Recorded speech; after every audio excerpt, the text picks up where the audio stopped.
Hey everyone, welcome back to Country Now, CMA Fest Insider. I'm Shane Talent, and I'm hanging out, chilling on a bench with Corey Smith. Chilling on a bench, Nashville, Tennessee, CMA Fest 2013.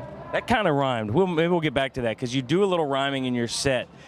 Georgia boy, singer-songwriter, hanging out in Nashville, doing your thing. You've got a crazy fan base.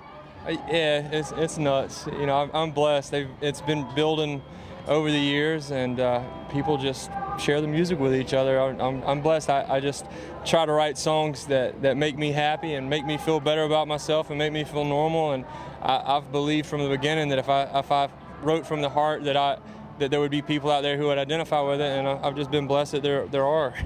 Now you mentioned the web. Obviously, social media is it's a great segue for a social media question. It's a huge way to interact with your fans. Is that something that you tap into and pay attention to?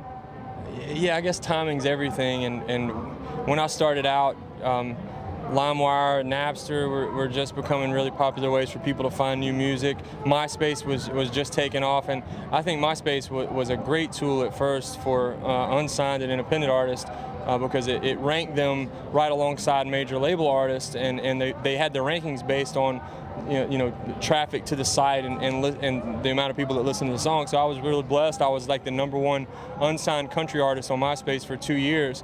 And that was during a time when I was still touring mainly in Georgia, and like Brantley Gilbert he's from Jefferson too, so he was playing all the shows with me. Brantley, before he even had a record out, was like the #3 unsigned artist, just because he'd been doing the shows with me, and then Zach was always right there in the top 10. So early on, MySpace I think was a really cool tool for independent country artists, especially coming out of Georgia.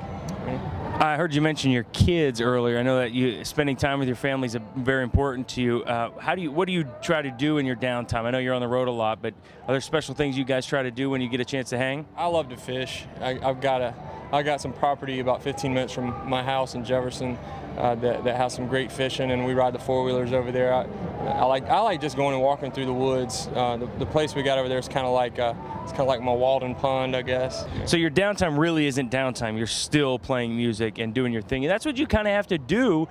You might be fishing one day, but you're thinking about songs. You're finding inspiration in that, largemouth bass that you catch.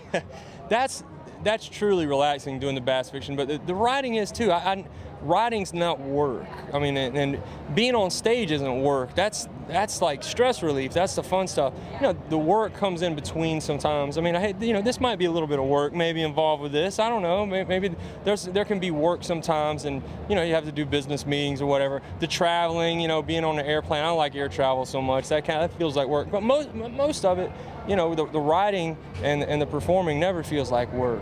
Well said, and so important, man. It's great to talk to you. Corey Smith, everyone, we're backstage at CMA Fest 2013. I'm Shane Talent for Country Now. We'll see you soon.